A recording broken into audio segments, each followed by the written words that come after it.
Y el día de hoy toca adentrarnos en lo que es Génesis y aprender de dónde viene esta necesidad de un Salvador, por qué necesitamos a un Salvador. Y para no tomar tanto tiempo, porque ya tuve mucho tiempo en la alabanza, voy a tomar mucho tiempo en la predicación, voy a pedir a conexión, ahí sí me ayudan en audio para abrirles el canal, y que veas este video que va a darnos un contexto general de lo que es el capítulo 1 del libro de Génesis. Entonces, por favor, presta mucha atención, hay cosas muy interesantes. No vamos a ver todas, solamente quiero que tengas un panorama de qué está hablando Génesis, de cómo está dividido Génesis, para entender ahorita que entremos a este tema de imagen, un poquito más de este contexto, que parece que es sencillo porque es el primer capítulo de la Biblia, ¿verdad? Pero este primer capítulo está lleno de cosas que, créeme, te vas a sorprender. ¿Tenemos el video listo?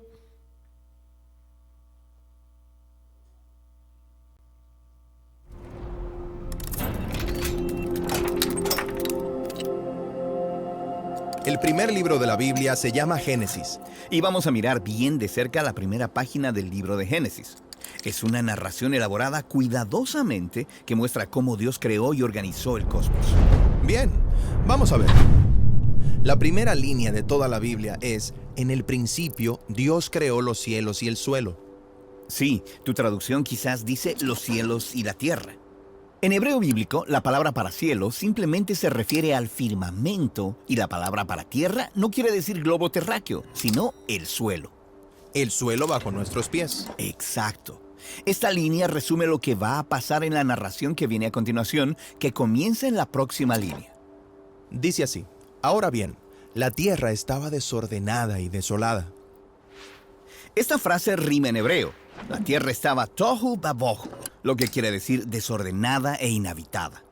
Esta es la forma antigua de hablar del estado anterior a la creación, lo que podríamos llamar la nada. Para los autores bíblicos, la no existencia significa no tener propósito ni orden. Y la próxima línea usa otra imagen para decir lo mismo. Y la oscuridad estaba sobre la faz del profundo abismo. ¿Qué es el profundo abismo? Es el oscuro y caótico océano. Es otra manera común usada en la antigüedad para describir la no realidad que precedió a la creación. Aquí es donde las cosas se ponen interesantes, porque en medio de las oscuras aguas, Dios está presente. Y el Espíritu de Dios se cernía sobre la faz de las aguas. La palabra hebrea para el Espíritu de Dios es ruaj, que puede referirse a viento o a respiro, o a la presencia invisible de Dios. Aunque no puedas verlo, Dios está presente en la oscuridad, listo para establecer el orden necesario para que la vida pueda florecer. Sí, y establece este orden en una serie de 6 días. Cada día comienza con la frase "y Dios dijo", y termina con la frase "y fue la tarde y la mañana". Sí, cada día resuelve los problemas presentados en el versículo 2, que no hay orden ni habitantes. Por lo que en los días 1 al 3, Dios divide esa oscuridad desordenada en 3 reinos ordenados. Y entonces, en los días 4 al 6, Dios llena la tierra baldía y deshabitada con criaturas. ¡Qué interesante! Veamos cómo. Ok, la primera esfera de orden empieza con la luz en el día 1. Ah, sí, que sea la luz. Esta es la gloriosa luz de Dios que llena y limita la oscuridad y separa el día de la noche.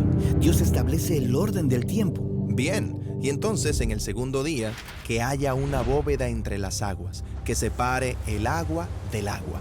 ¿Qué es la bóveda? En la cultura antigua de los autores bíblicos, el cielo era percibido como un domo sólido que retenía las aguas.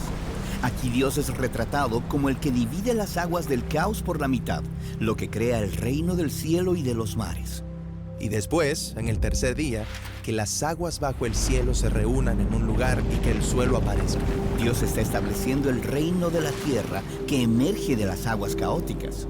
Y luego, en el tercer día, hay un acto creativo extra. Dios invita a las plantas y a los árboles frutales con semilla a surgir de la tierra. De acuerdo. Entonces tenemos el reino del tiempo, del cielo y de los mares, y del suelo. y todos tienen un orden. Exacto. Ahora es tiempo de llenar estos reinos de los días 1 al 3 con habitantes. Y esto es lo que pasa en los días 4 al 6. Y entonces, en el día 4, que haya luces en la bóveda del cielo.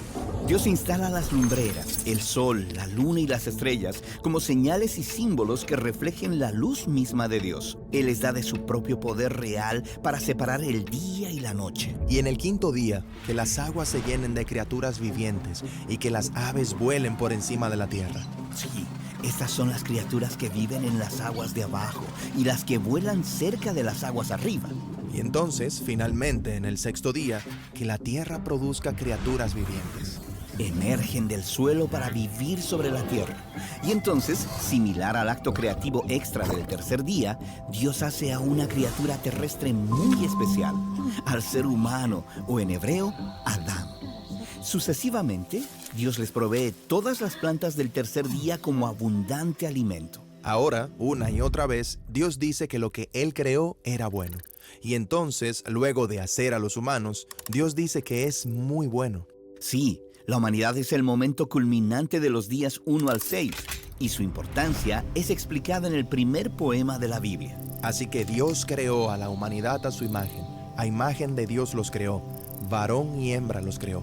Los humanos vienen del suelo como las demás criaturas terrestres, pero también son mucho más. Ellos son imagen de Dios, lo que significa que hombres y mujeres juntos encarnan y representan al Creador en su creación. Dios los bendijo y dijo: sean fructíferos y crezcan en números, llenen la tierra y sométanla, reinando sobre las criaturas. Este es el propósito de ser imagen de Dios, supervisar la creación como compañeros y representantes de Dios en el mundo. Genial. Ahora, luego de los 6 días, tenemos una línea conclusiva que nos lleva de regreso a las palabras claves de la línea inicial. Y así se completaron los cielos y la tierra y todos sus habitantes. Excepto que hay un día más. Está fuera del patrón de los días 1 al 6. Es el gran momento culminante. Y Dios completó en el séptimo día la obra que había hecho. Y Él descansó en el séptimo día de toda la obra que había hecho. Y Dios bendijo el séptimo día y lo apartó como santo. Así que Dios descansó en el séptimo día. Esta es una imagen bíblica habitual en la que Dios, luego de ordenar el cosmos, viene a descansar y morar en su espacio sagrado. Es como si el mundo entero fuera un templo sagrado donde Dios vive con su pueblo. Ahora, esa frase, fue la noche y la mañana, no aparece en el día 7. Es cierto, el séptimo día no tiene fin. Esto es porque Génesis 1 está describiendo la visión ideal para todo el cosmos. Como un lugar donde Dios y sus compañeros rigen el mundo en armonía para siempre. Sí, el séptimo día es la meta de la creación. De hecho, es muy importante que el autor de Génesis haya entrelazado el número 7 en cada parte de esta historia. Hay 7 días en la creación, hay 7 anuncios de que la creación es buena, hay 7 palabras hebreas en el primer versículo y luego 2 veces 7 palabras hebreas en el versículo 2. Y entonces, la declaración sobre el séptimo día tiene 3 líneas de 7 palabras. ¡Wow! O sea que la primera página de la Biblia está haciendo mucho más que solo contarnos cómo fue hecho el mundo. Exacto. Génesis 1 fue diseñado para mostrarnos que el propósito de Dios es compartir la creación con sus imágenes, para que puedan descansar y reinar con Él para siempre. Y ese propósito es de lo que se trata toda la historia en la Biblia. Nuestra misión en Bible Project es ayudar a las personas a experimentar la Biblia como una historia unificada que nos guía a Jesús. Somos capaces de ofrecer todo en forma gratuita gracias a personas generosas como tú en todo el mundo. Para ver toda nuestra biblioteca completa, puedes ver nuestros recursos y unirte en spa.bibleproject.com.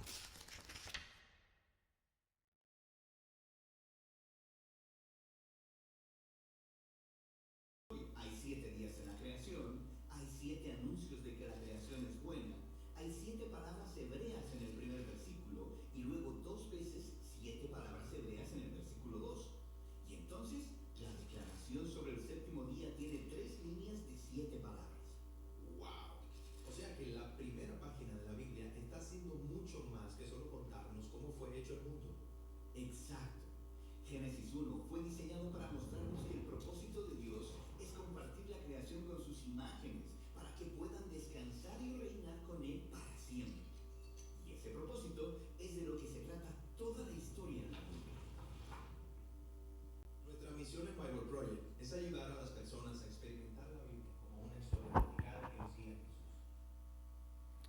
Gracias a Dios por el ministerio de Bible Project.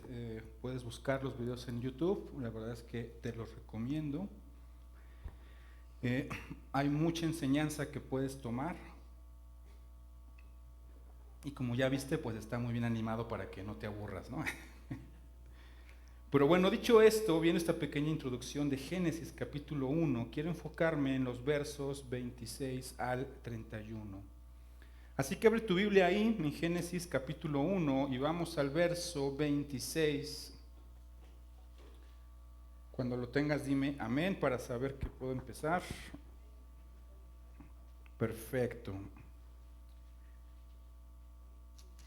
Y dice: entonces dijo Dios, hagamos al hombre a nuestra imagen, conforme a nuestra semejanza, y señoree en los peces del mar, en las aves de los cielos, en las bestias, en toda la tierra, y en todo animal que se arrastra sobre la tierra. Y creó Dios al hombre a su imagen, a imagen de Dios lo creó, varón y hembra los creó, y los bendijo Dios, y les dijo: fructificad y multiplicaos, llenad la tierra y sojuzgadla, señoread en los peces del mar, en las aves de los cielos, y en todas las bestias que se mueven sobre la tierra. Y dijo Dios: he aquí que yo os he dado toda planta que da semilla, que está sobre toda la tierra, y todo árbol en que hay fruto y que da semilla os serán para comer. Y a toda bestia de la tierra, y a todas las aves de los cielos, y a todo lo que se arrastra sobre la tierra, en que hay vida, toda planta verde les será para comer. Y así fue. Y vio Dios que todo lo que había hecho, y he aquí que era bueno en gran manera, y fue la tarde y la mañana, el día sexto. Y el primer punto que vamos a ver en esta hora es imagen. ¿Qué significa ser imagen de Dios?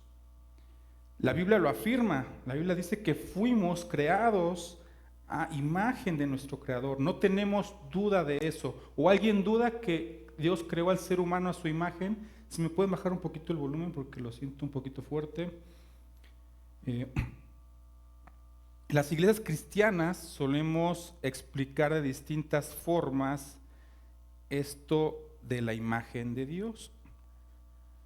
Algunos lo definimos diciendo que es la inteligencia que Dios nos ha dado y que la capacidad de pensar, de decidir y de crear, como un reflejo de lo que Dios hace. Otros enseñan que se trata de nuestras relaciones, que podemos amar y vivir en comunidad y cuidar la creación, al igual que podemos buscar esta relación con Dios. También se habla de que la imagen de Dios nos da un valor especial, una dignidad que nadie puede quitar y que nos llama a vivir haciendo el bien. En resumen, la imagen de Dios tiene ese valor, capacidad de pensar, amar, esa misión de cuidar lo que Dios hizo.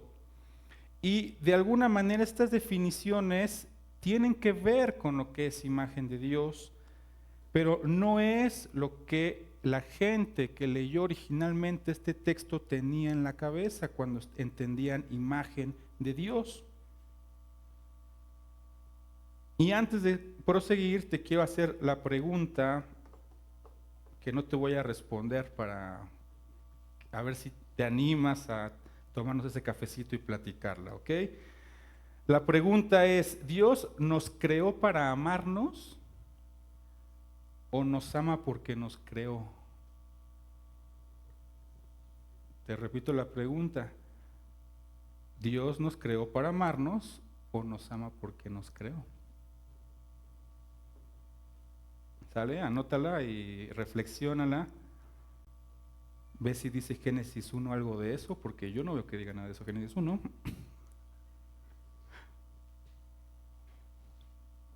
Busca los pasajes ahí en tu buscador donde dice la Biblia que Dios nos creó para amarnos, a ver qué te sale.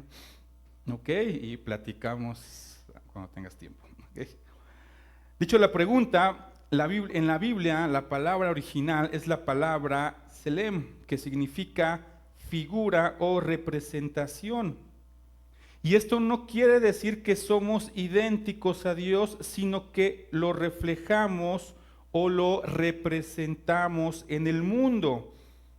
En las culturas del cercano oriente, la palabra Tselem se usaba para referirse a ídolos o figuras o estatuas que simbolizaban la presencia de una deidad en un templo o en un territorio. Estas imágenes no eran consideradas simplemente adornos que ahí estaban para que se viera bonito el templo. Estas imágenes actuaban como manifestaciones del poder de esa deidad o del poder de ese rey en ese lugar que estaba gobernando. Por ejemplo, un rey podía colocar su tselem o su imagen en tierras muy lejanas para mostrar que en ese territorio que estaba muy alejado de su casa o su palacio, ese territorio estaba bajo su dominio. Y esta imagen era la imagen de ¿quién? De este rey. Claro, a veces haciendo un poquito de propaganda, aumentando atributos y poniendo características que cuando veías al rey decías, ¿será o no será? ¿No? Pero por lo general esta imagen es lo que tenía en mente representar.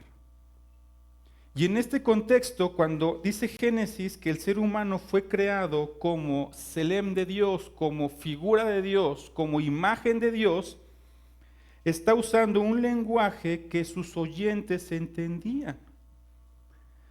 Así como una estatua representaba a un dios o un rey y el dominio que éste tenía sobre ese territorio, el ser humano representa a Dios en la tierra, mostrando el señorío de Dios en la tierra, mostrando su carácter y ejerciendo su autoridad. ¿Qué significa imagen de Dios, hermano? No significa que puedes amar, pensar, ok, eso es parte de algo que vamos a ver más adelante, pero tal cual, ser imagen de Dios es ser representante o embajador de Dios. Y entiende esto porque esta es la identidad que tiene el ser humano, que debería tener el ser humano. Por supuesto, los que hemos creído en Cristo, ahora tenemos no solo esa identidad, sino tenemos una identidad más grande que es ser hijos de Dios, ¿verdad? Pero toda la humanidad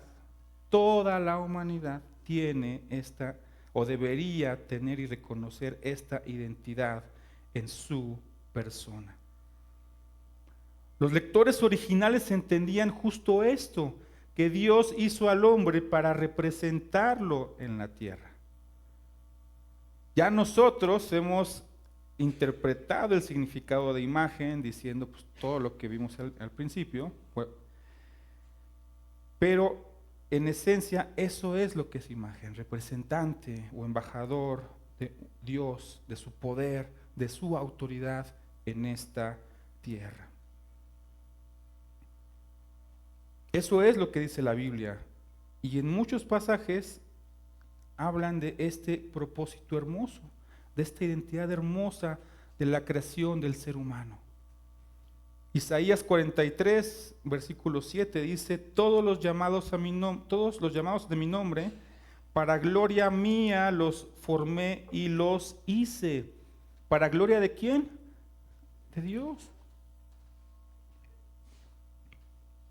Efesios 1, versículo 3, bendito sea el Dios y Padre de nuestro Señor Jesucristo, que nos bendijo con toda bendición espiritual en los lugares celestiales en Cristo, según nos escogió en Él antes de la fundación del mundo, para que fuésemos santos y sin mancha delante de Él, en amor habiéndonos predestinado para ser adoptados hijos suyos por medio de Jesucristo, según el puro afecto de su voluntad, para alabanza de la gloria de su gracia, con la cual nos hizo aceptos en el amado. ¿Para qué? Para darle gloria. Colosenses 1:16, porque en Él fueron creadas todas las cosas, las que hay en los cielos y en la tierra, visibles e invisibles, sean tronos, sean dominios, principados, potestades, todo fue creado por Él, por medio de Él y para Él. Cuando reflejamos y representamos correctamente a Dios, su gloria es enaltecida.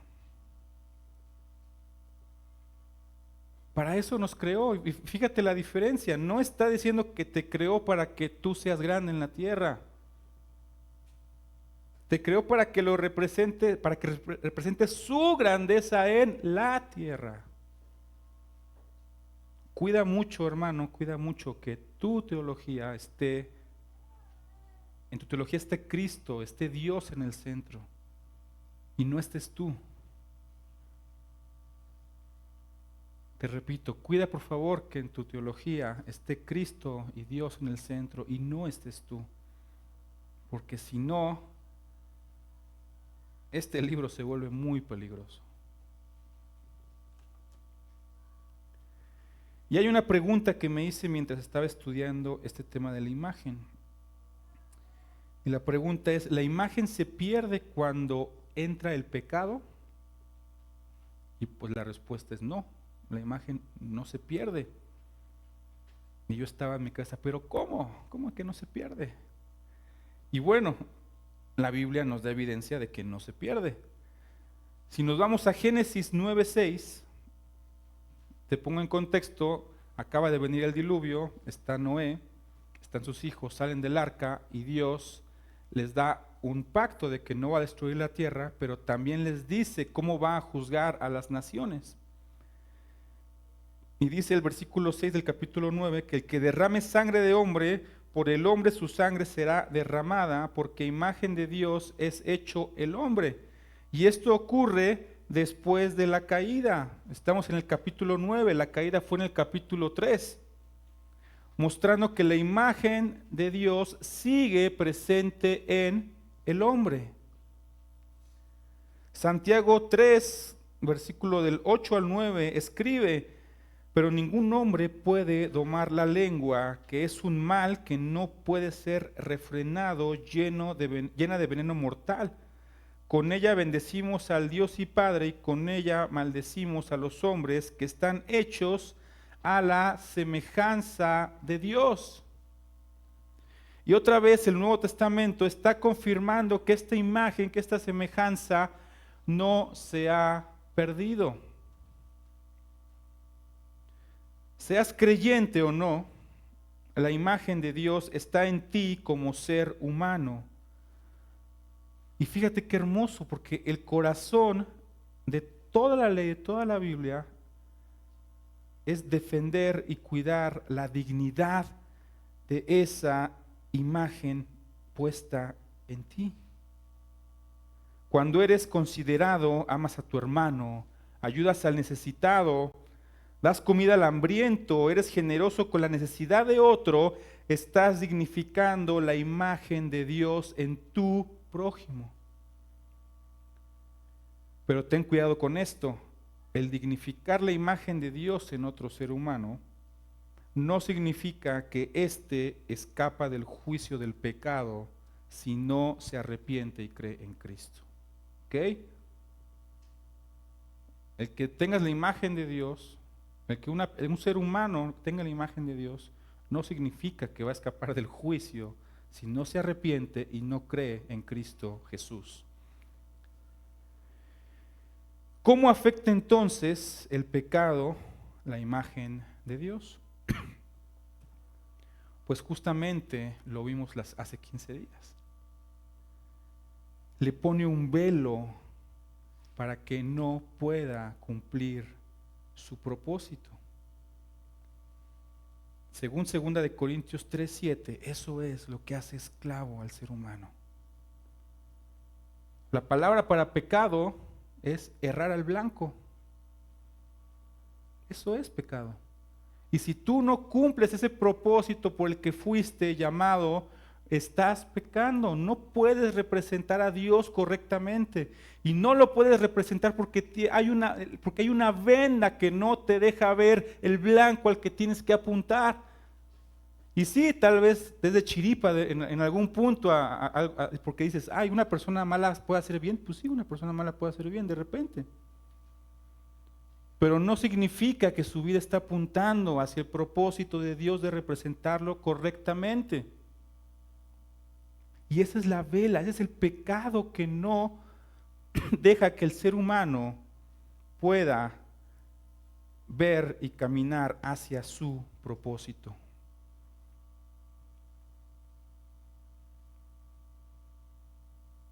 Vamos al siguiente punto que habla de diseño.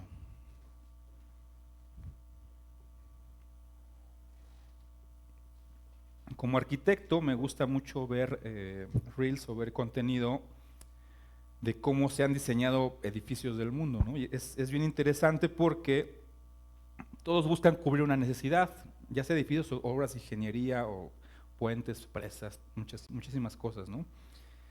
Espacios de vivienda, áreas de conexión, áreas de rehabilitación urbana. Y es interesante ver cómo una idea se va modificando, pues te plantean en estos contenidos cuál era la necesidad, cómo se fue construyendo, a veces prueba y error, a veces bien planeado. Pero todo este proceso va respondiendo a una necesidad y va adquiriendo ciertas características que al final hacen que el proyecto o el edificio o esta construcción cumpla un propósito específico. Dios, cuando crea al ser humano, hizo algo parecido, y digo algo parecido porque Dios no estuvo a prueba y error. Dios sabía lo que estaba diseñando y sabía qué características iba a darle a eso que él estaba diseñando. Dios nos dio ciertas características para poder cumplir con este propósito de ser imagen de Dios. ¿Qué características necesitábamos para poder ser imagen de Dios? Bueno, Dios nos dio inteligencia y libertad para poder pensar, para poder decidir y crear, lo que muestra su sabiduría en nosotros. Nos dio la capacidad de amar y vivir en comunidad, porque así como Dios es relacional, nosotros podemos cuidar y convivir con los demás.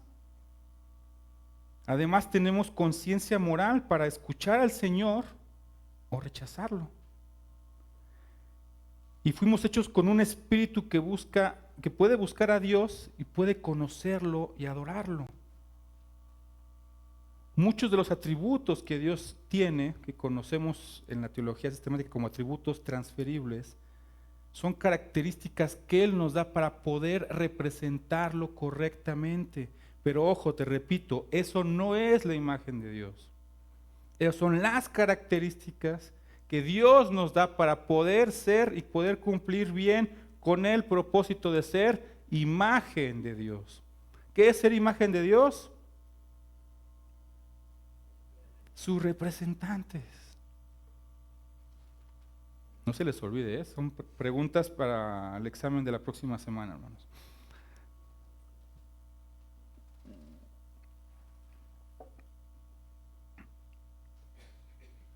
Otras características de la imagen de Dios, o que Dios nos da para poder representarlo correctamente, es nuestra creatividad, nuestra responsabilidad. Podemos transformar y cuidar de la creación, reflejando el poder creador que Dios ha puesto en nosotros. Cada persona tiene un valor único y una dignidad que nadie le puede ni le debe de quitar, porque todos llevamos la marca de Dios en nuestra vida. En resumen, las características de la imagen de Dios en nosotros se ve en nuestra capacidad de pensar, de amar, de cuidar, de vivir con dignidad, mostrando al mundo quién es Él a través de lo que somos y de lo que hacemos. Ahora bien, estas cualidades no se perdieron con la caída. Piensa en la persona más mala y te vas a dar cuenta que tiene una familia a la que ama. Piensa en el narco más malvado de todos y apoya comunidades que las hace florecer. Dices, ay, caray, ¿no? ¿Qué es lo que pasa? Lo que pasa es que el pecado pone ese velo que es el que Pablo nos está explicando ahí en Corintios, y que es el que esclaviza al ser humano y que no nos permite ver con claridad cuál es nuestro propósito. Pero es importante que entendamos la diferencia. Una cosa es el propósito, que es ser imagen de Dios, y otra cosa es tener las características que Dios le pone al ser humano. Al estar ciegos espiritualmente, todas esas características van a apuntar a buscar mi beneficio y no la gloria de Dios. Todo eso que Dios nos dio como seres humanos, esa creatividad, esa inteligencia, esa sabiduría, esa capacidad de empatía, cuando tenemos este velo, lo que va a provocar es que vamos a usarlo para mi gloria, para nuestra gloria, y no para aquello para lo que el Señor nos dio, que es para su gloria. Punto número 3, señorío. Al ser imagen, es decir, representantes de Dios en la tierra, la forma de representarlo sería a través de un gobierno o un señorío. ¿Quiere decir esto que antes de la caída todos los seres humanos iban a gobernar? Sí. Ese era el plan original, que todos los seres humanos gobernáramos. ¿Cómo debería ser ese gobierno? ¿O cómo iba a ser este gobierno hermoso de todos los seres humanos? Bueno, Génesis 2 nos va a dar una pequeña probadita de lo que pudo haber sido este gobierno humano. Vamos ahí, Génesis 2, da la vuelta a la página al versículo 15 y leamos algunas cosas. Dice el verso 15, tomó pues Jehová Dios al hombre y lo puso en el huerto de Edén para que lo labrara y lo guardase. Versículo 18, y dijo Jehová Dios, no es bueno que el hombre esté solo, le haré ayuda idónea para él. Jehová Dios formó pues de la tierra toda bestia del campo y toda ave de los cielos, las trajo a Adán para que viese cómo las había de llamar. Y todo lo que Adán llamó a los animales vivientes, ese es su nombre. Y puso Adán nombre a toda bestia y ave de los cielos y a todo ganado del campo. Mas para Adán, y ahí lo voy a dejar porque es para el tema de otra predicación, ¿ok? En el capítulo 2 aprendemos varias cosas de cómo debió de funcionar este señorío en la tierra, ¿no? Y la primera es que Dios es el que dice lo que se tiene que hacer. Dios es el que da la orden de trabajar y de cuidar la tierra. El hombre no lo propuso o le dio la idea a Dios de que tenían que ser productivos. El Señor conoce su creación y sabe exactamente lo que el hombre necesita hacer. Número 2, el hombre es el que ejecuta la orden de forma creativa. Si es que Dios no pone restricciones, por supuesto, ¿verdad? Entonces Dios da la instrucción de dar los nombres y Adán usa su creatividad para ponerles el nombre que mejor le pareciera. Es decir, que Dios delegó esa autoridad. Delegó esa tarea en el ser humano.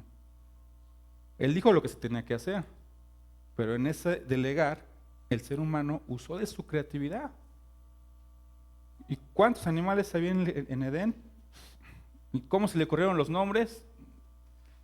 Yo no lo sé, no sé. A veces nos cuesta trabajo ponerle, bueno, los que son padres, ¿no? Yo he visto que qué nombre le ponemos al hijo, ¿no? Ahora imagínate todos los animales, ¿no? Y 3, Dios usa cada una de sus instrucciones para enseñar al hombre cómo crecer correctamente. ¿Y a qué me refiero con esto?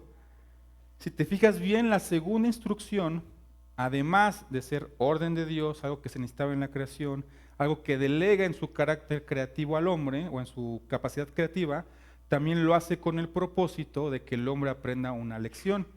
Y esa lección es que el hombre estaba solo y que el hombre necesitaba compañía. Y ahí lo dejo porque no quiero dar otra predicación, ¿ok? El problema es que cuando el pecado entró al mundo, el hombre dejó la instrucción de Dios y quiso definir lo que era mejor para la creación, incluido él mismo, en sus propios términos.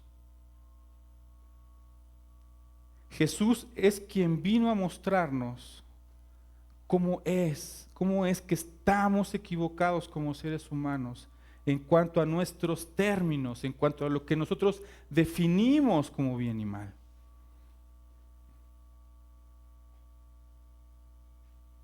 Cuán alejados estábamos de lo que Dios dice, de lo que es correcto.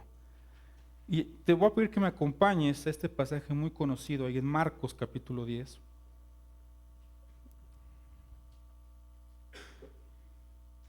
Tú conoces la escena. Están los discípulos y dos de ellos llegan con su mamá y hacen la petición de decir: Señor, que mis dos hijos se sienten, una a tu derecha y otra a tu izquierda, ¿no?, en tu reino. Porque ellos estaban, entre comillas pongo, correctamente esperando que se cumpla esto, que señoreen sobre la tierra. ¿Y qué esperaban los judíos? Que el Mesías viniera ¿a qué?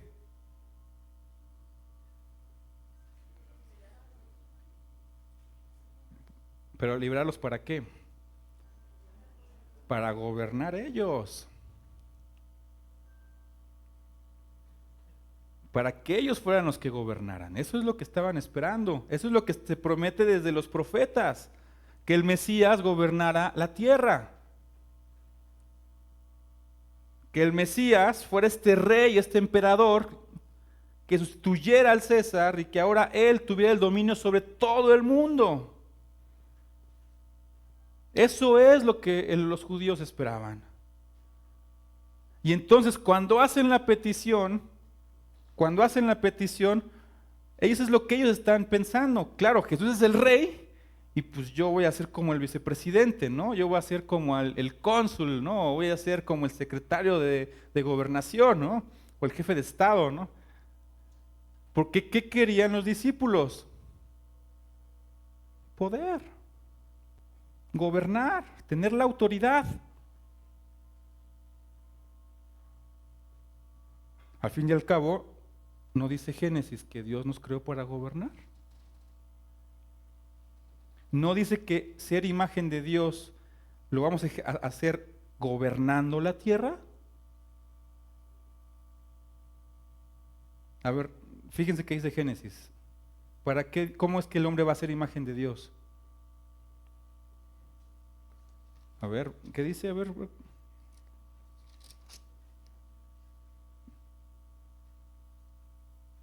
26, ¿qué dice?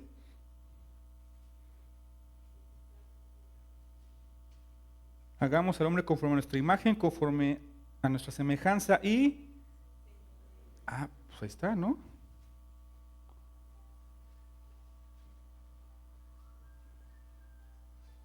¿Qué está mal aquí? Los discípulos quieren que el Mesías gobierne, que ellos quieren señorear con él, pero algo no está cuadrando, ¿verdad? ¿Qué es lo que no está cuadrando? Marcos 10, versículo 42.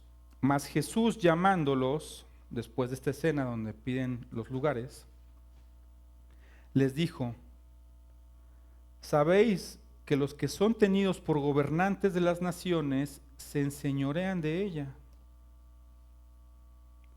ellas, y sus grandes ejercen sobre ellas potestad? Pues sí, así se gobierna, ¿no? Pero no será así entre vosotros. ¿Cómo, Señor?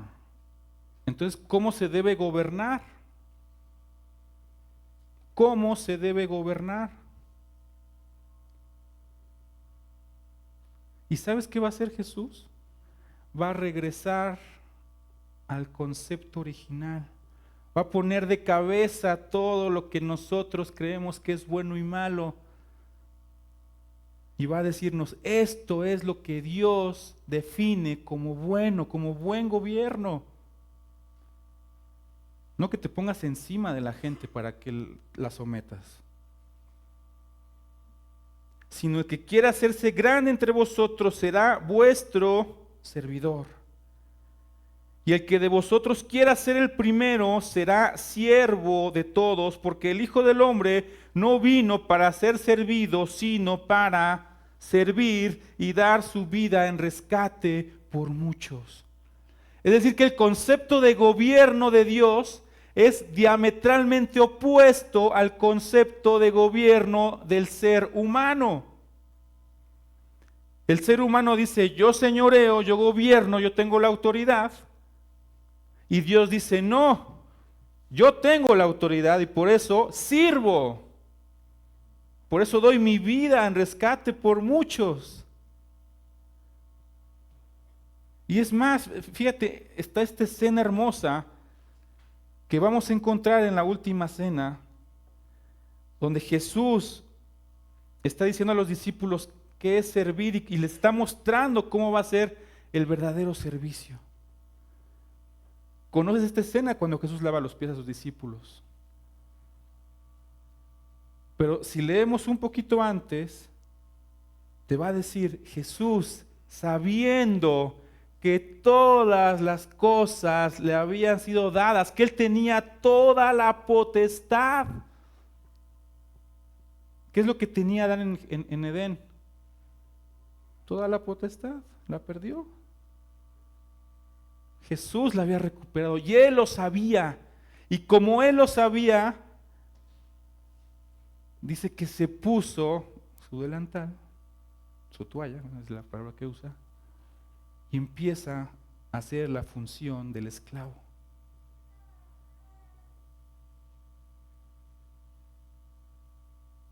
Repito, el hombre dice, tengo la autoridad, voy a gobernar, voy a someter. Términos de Dios, tengo la autoridad, voy a servir, voy a dar mi vida en rescate por muchos. ¿Ves lo diametralmente opuestas que son las definiciones de Dios y el hombre? De lo que Dios define como bueno y lo que el hombre define como bueno.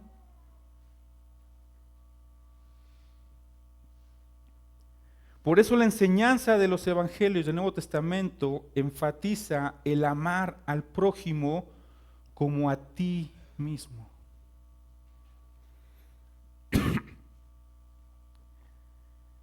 Lo enfatiza como el cumplimiento incluso de toda la ley y los profetas, porque detrás de cada mandamiento en la Biblia, el corazón es respetar esa imagen de Dios, sirviendo y dignificando, compartiendo la buena noticia del Evangelio para que cada persona que escuche el mensaje pueda quitarse el velo, pueda ver a Dios, ver su propósito y caminar hacia Él. Y eso es la verdadera libertad en Cristo. Pero ojo, acuérdate que Pablo nos dice algo muy importante. ¿Quién es el que quita la venda? Jesús. Revisen la predicación de hace 15 días, está en YouTube, ¿ok? Jesús es el que quita la venda. Él es el que libera. Y es lo que toda la humanidad necesita y necesitamos, que Jesús quite esa venda. Ese es el Salvador, es el libertador que necesitamos. Hermano, entender que fuimos creados a la imagen de Dios no es solo una verdad teológica, es un llamado a vivir con propósito. Dios nos hizo sus representantes en la tierra y Jesús nos mostró que gobernar no significa dominar, sino significa servir.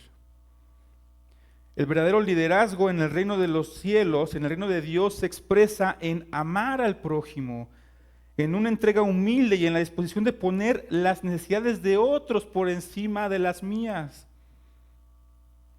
Cuando servimos, estamos reflejando el corazón de nuestro Creador.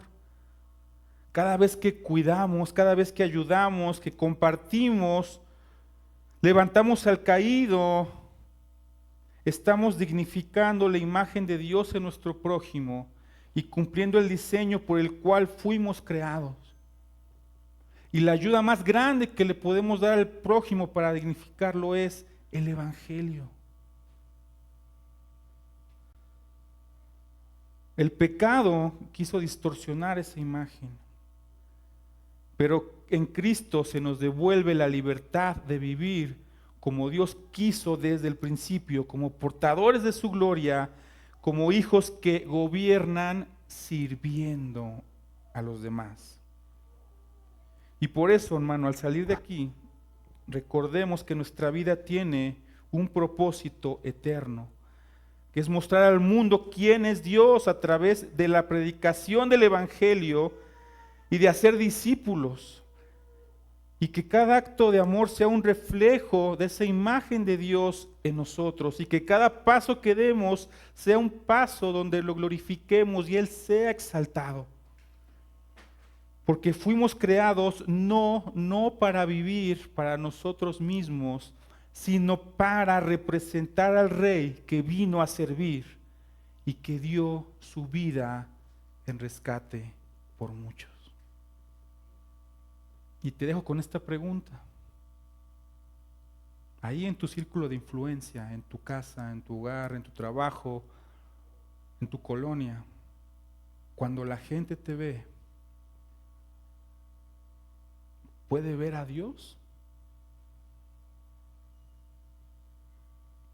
Te repito, cuando la gente te ve, puede decir, yo estoy viendo a Dios a través de esa persona, a través de ese que se dice hijo de Dios. Analiza la pregunta. Porque déjame te digo algo, si la gente está viendo a Dios a través de ti, estás representando correctamente a Dios en esta tierra.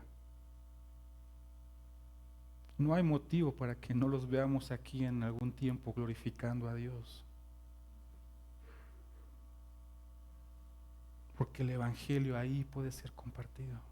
Va a estar abierto para que puedas compartir las buenas nuevas de Dios. Vamos a orar. Amado Padre Celestial,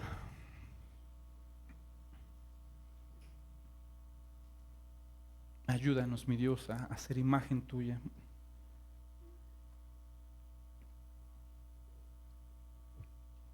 Ayúdanos como iglesia, Padre Santo, a representarte correctamente, mi Dios. No aquí en cuatro paredes, mi Dios, sino allá en el lugar donde vivimos, donde compartimos, donde tenemos relaciones, Padre Santo. Y que la gente pueda ver ese gobierno divino a través de nuestras vidas, Padre Santo, mostrando ese amor por nuestro prójimo, mostrando esa consideración por nuestros compañeros de trabajo, nuestros amigos, nuestra familia, Padre Santo. Y que el Evangelio pueda tener las puertas abiertas, Padre Santo, para ser compartido y que la gente conozca y reconozca esta necesidad de un Salvador. Padre, ayúdanos como iglesia, mi Dios, te necesitamos. En tus manos nos ponemos y te agradecemos todo en el nombre de Cristo Jesús. Amén. 10:30, primer domingo de febrero, es decir, en 15 días. ¿Qué va a pasar?